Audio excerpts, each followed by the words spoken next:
Hi everybody, and welcome back to my channel, Video Creation Tips for Entrepreneurs and Others.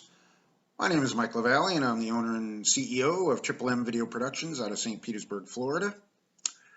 And this is our first video giving video creation tips to everyone to make those do-it-yourself videos look more professional. And today our first video tip is about the camera. I know a lot of people like to use their smartphones as their camera, and that's fine. Smartphones have begun to go up to 4K, and that's really what you want. You want a camera that can go all the way to the highest resolution that there is available. That way you have the range that you want. You can set it to whatever you want.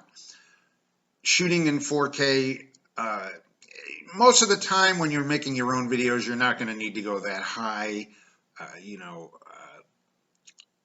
1080p is fine usually, but if you do want to go to 4K, sure, get a camera that, if your smartphone goes to 4K, sure, you use your smartphone.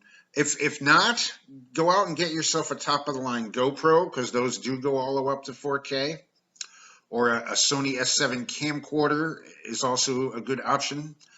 Now, the reason I would suggest getting a camera over your phone, cameras, you can set the lighting, you can, I know you can do that on phones too, but it's just so much easier on cameras. Once you really learn to use a camera, you'll see how much different it is to actually use a camera rather than a phone.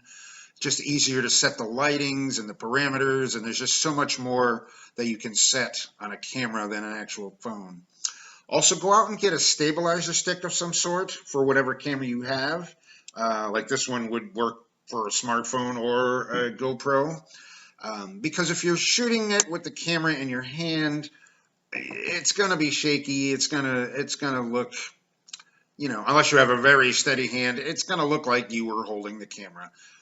So get a stabilizer stick. It'll just look so much better when the video is nice and steady. It'll look much more professional. So that's my first video about tips today, cameras, and I hope to see you next week with our next video tip.